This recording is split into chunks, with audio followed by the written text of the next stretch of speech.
Hey, what's up, y'all? It's Dio about to react to this video by Blackie Speaks. It's titled, Kendrick Was Right, the party is dying. Oh.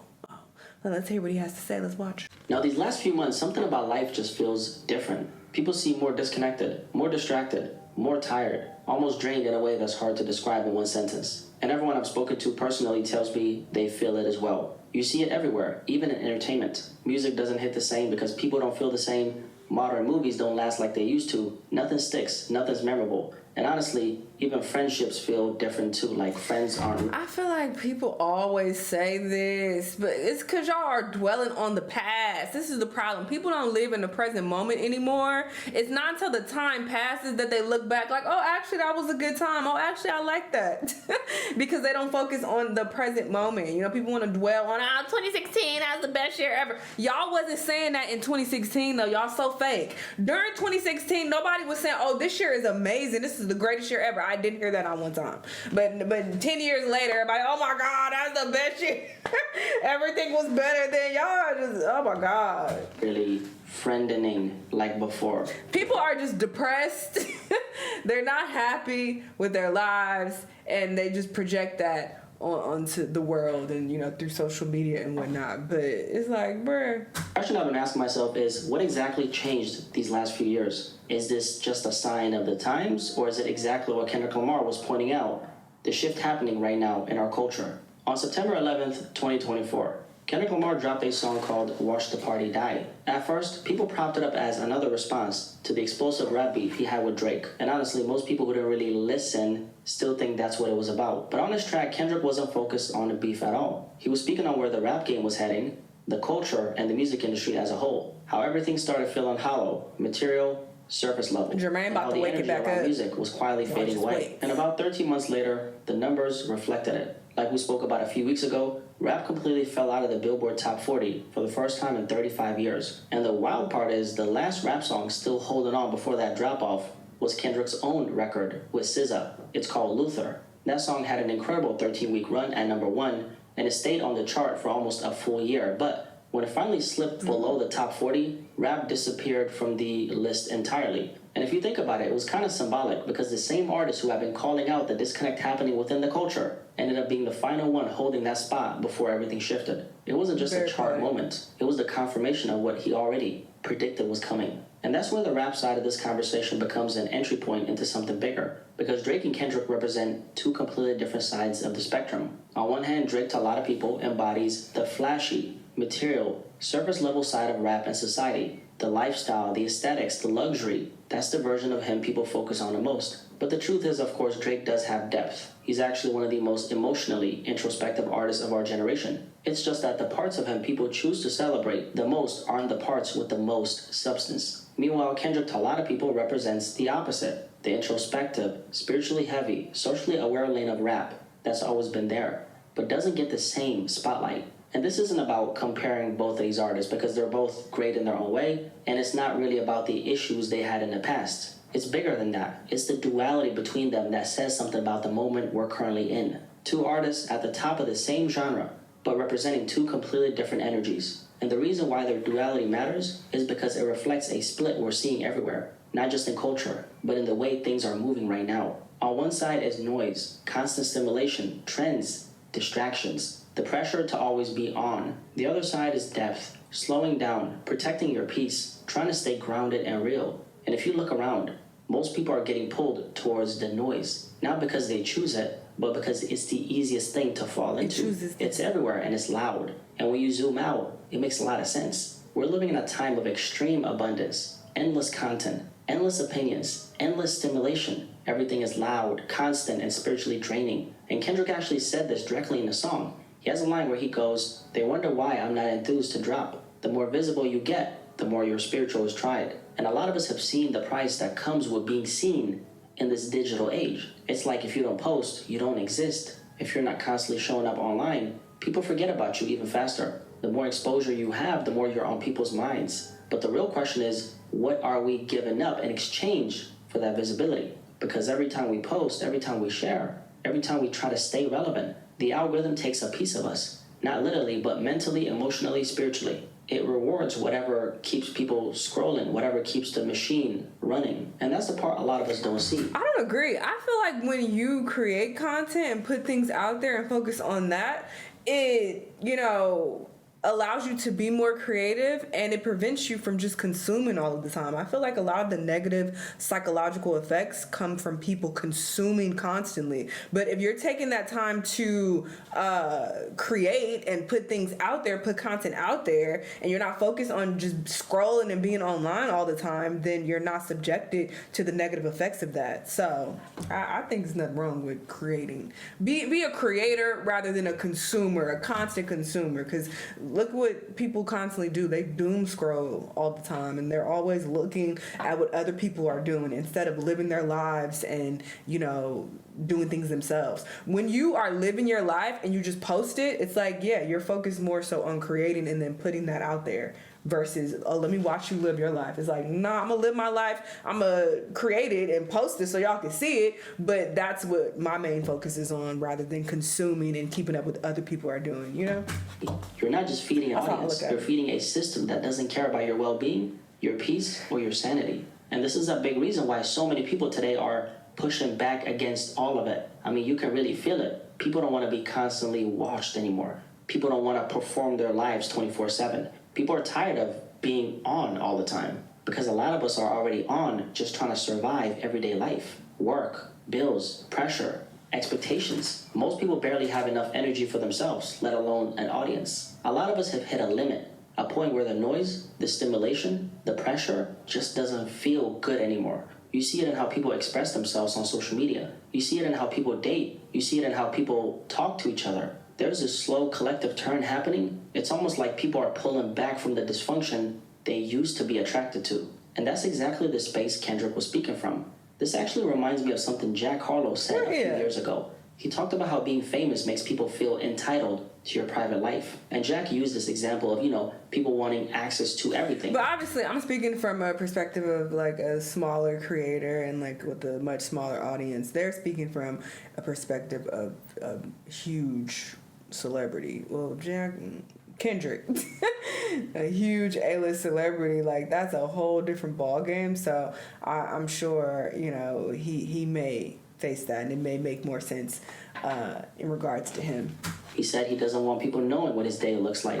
Doesn't want people inside his room. But no, I feel that too, as far as like not wanting to reveal too much. Because you could create content without revealing too much. Like even on my channel, for example, when I'm like documenting my travel vlogs, I'm not like revealing a lot of super personal stuff. Like I do get personal with some things as far as like my health journey and whatnot. But even with that, there are limits. I don't tell everything and go too into depth about what I'm doing. But it's like, you have to have some type of boundary. You don't have to share everything. And definitely with Instagram, I pulled back a lot with Instagram. Like as far as showing my daily, I never was showing my daily life, let's be clear.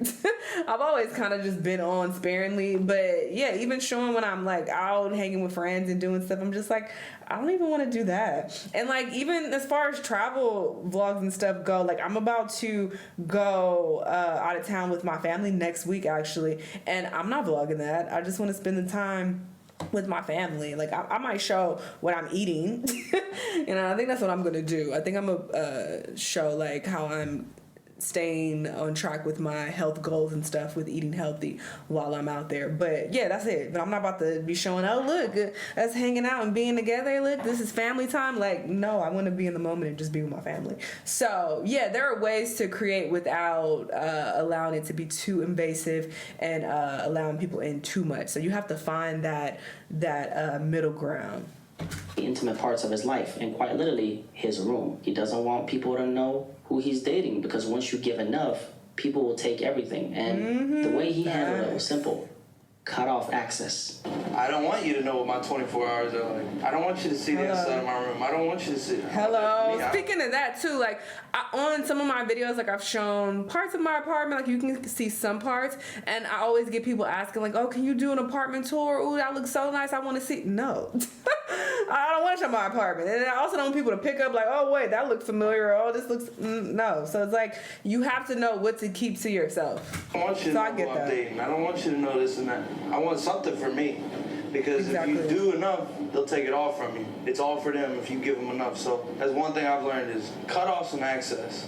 Now, most of us agree, aren't famous, 1000%. and you don't have to be to understand or relate. A lot of people feel the same exact pressure in their regular lives. I mean, if you have one of these devices right here, that means that practically anyone else who has that same device has access to you. And you're supposed to perform, update, respond, explain, entertain all the time. What Jack said wasn't really about fame. It was about the human need to protect yourself, to have something that's yours, to not feel like the world owns every piece of you. And that's the same energy Kendrick was talking about. Now, when we talk about Kendrick specifically, he's in a different position, obviously. He's famous, his visibility is very global. The pressure is different. The expectations hit harder. But I don't think this line is just about him. It's about all of us living in a time where being seen comes with a cost. And the question always becomes, what exactly is that cost? An artist once told me something I'll never forget. If you want to succeed in this game, you can't control everything. You have to surrender to your pain, meaning you can't keep trying to manage every single version of yourself people see inside their head. At some point, you have to stop performing and just be.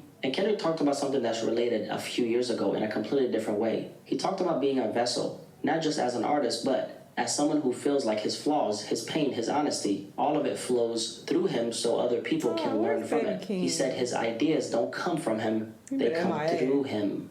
I mean, we all spiritual beings, man. That's something I can't never run from in music. I always felt like God used me as a vessel, whether to show my flaws, whether to show my intellect, to show my pain, to show my hurt, to share my stories. These words, these are ideas that's coming way beyond me.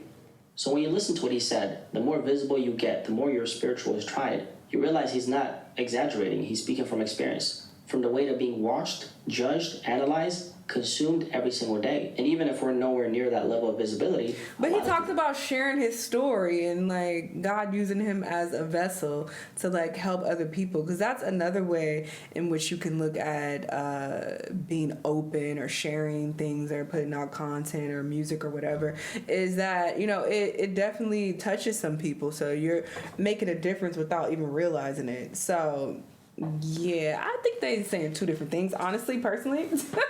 I think he's focused a lot on that line that he showed from Watch the Party Die, but I don't think Kendrick is saying that necessarily, like, in every aspect. I feel like he was talking more so about the music industry with that line, but it sounds like Blackie Speaks is trying to apply this to everything, and like content creators and even regular people and sharing stuff on social media. And I mean, I'm not saying there's no validity in what he's saying. I think there is some validity there, but yeah, I just feel like he trying to, anyway. People felt a version of that in 2025. This year, so many people hit a level of exhaustion we haven't felt in a long time. The world shifted in ways we didn't fully notice while it was happening. Things feel more fleeting. People feel more fleeting. Everything we thought was solid suddenly feels temporary. A lot of us chase things we were sure would. You know what I also think it is too? I feel like as a collective on the internet, there is a lot of just whining and complaining and woe is me, you know, everything is horrible, the world is terrible, this is the worst time we've ever had, worst year ever, the economy is the worst it's ever been, which is not true at all, like fuck.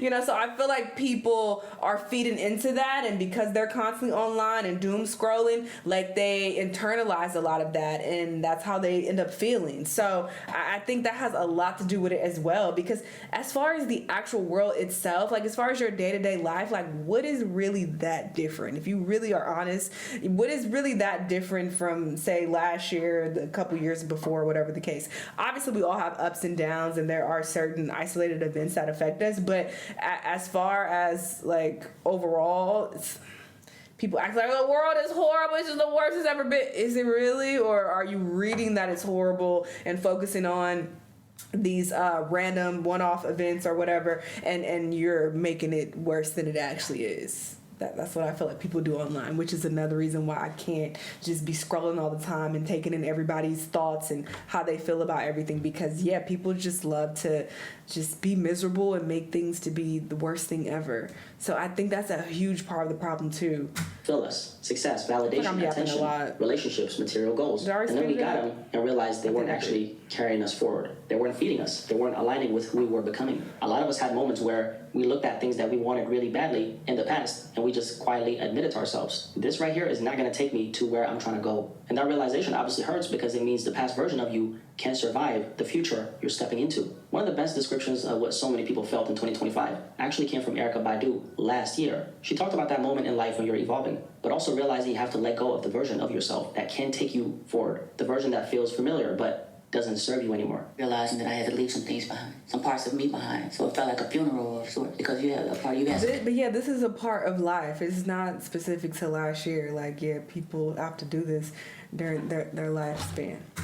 Every time you evolve, you gotta leave it back there. Yeah. You want it because it's familiar. A lot of times we like to resort to the familiar, even if it's toxic. She described that emotional funeral we all go through, that painful moment when you know a part of your old self has to be left behind. I don't know. I just personally think people love to sensationalize everything and make it seem like it's just so much more dramatic or horrible or whatever than it actually is. It's all about how you view the world. How you view reality is your reality. So that's what it just comes down to. I mean, everybody has ups and downs, and you just gotta power through it and make the best of it. But yeah, I just feel like collectively we've kind of become obsessed with talking about everything that's going wrong in the world. Oh, the world is horrible, terrible, worst thing ever. And I'm just like, bro, they are so dramatic. That's just how I see it, though. But anyway, y'all let me know what y'all think, and I'll see you on the next one. Thanks.